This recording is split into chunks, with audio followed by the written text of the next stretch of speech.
Pritch, the club have honoured you with both a testimonial year and a testimonial match. How much does it mean to you, having played most of your career at the club?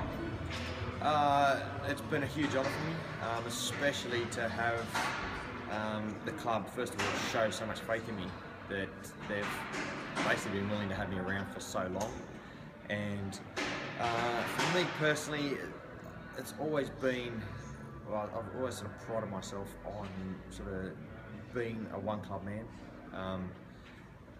Back in Australia, it was always been sort of Randwick, and I sort of the values that I learnt there, just about sort of playing rugby, but also being true to the jersey that you're playing in and the club.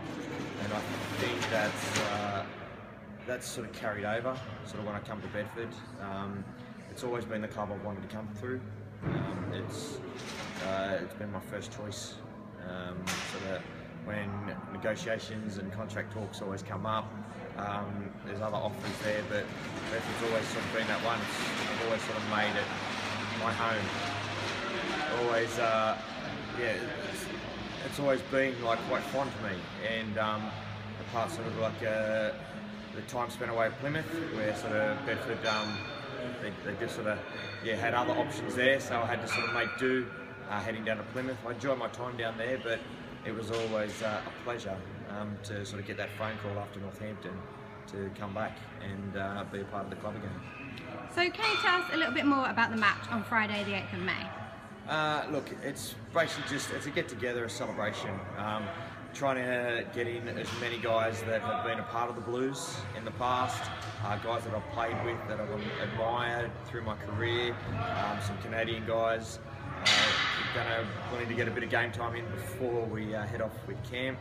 And look, ultimately it's just there to have fun, try and make it a fun evening, not just for the players involved, but for everyone coming down.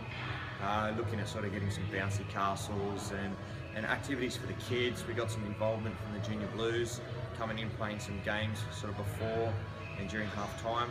And ideally, I just want it to be a celebration. I want to try and make it a big family sort of outing where everyone can come and have a bit of fun and hopefully see a pretty good game of rugby as well with some of Bedford's past favourite players. So can you let us know any specific names of people playing? Going to have a bit of a surprise. We'll probably leak it out, leak a few names out over sort of the weeks leading up to it. Since we've got about 2 weeks now to go, so in the 2 weeks leading up to it, we'll leak a few names out. We do have a few favourites, like sort of James Hinkins, Matt Allen. Got a few of the current boys, Crop, Jake Sharp, Nick Fenton Wells, sort of those sort of boys as well. So there's a good mixture of past and present that I'm sure all the fans will enjoy watching run around again on the Goldington Road pitch. So Jake Sharp said in this week's head-to-head interview that he'll be playing fullback and a shotgun captain.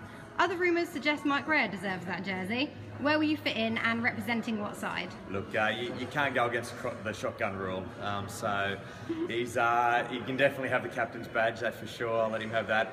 And I'm sure he'll get half a game at least at fullback if that's what he wants. So yeah, no, it's sort of good to have Jakey and a lot of the guys agree to play in it and like more than willing to sort of play in it. So hopefully turn out and Jake can really show his skill and class there with sort of some no holds barred rugby. So looking back across your fond memories at the Blues, what highlights stand out for you? That's got to be probably one of the most difficult questions, there being so many.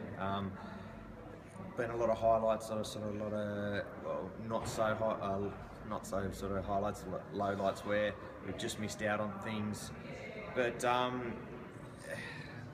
my sort of early part of my career when I first come over here, some of the games sort of we used to play with Exeter when they were here, they were sort of cracking games. And whenever I did play Exeter, they were brilliant games, not just sort of from a player's point of view, but I know from fans as well. It's hard. It is so hard just to pinpoint one. I honestly, I can't put into one. There's just so many that it's hard just to break it down to one. And so, any last messages for your fans? Oh, look. Overall, I've had a fantastic time at the club. I hope to probably have a few more seasons in me, but I've always said I'll see how the body goes, and at the moment the body's feeling fit and healthy, and the enjoyment is still there. So first of all, got the World Cup to try and get a place in that squad, and if away with that, then that should be good. But if not, then I focus attentions on rugby, and basically would love to help Bedford get back to where it belongs and back at the top of the table.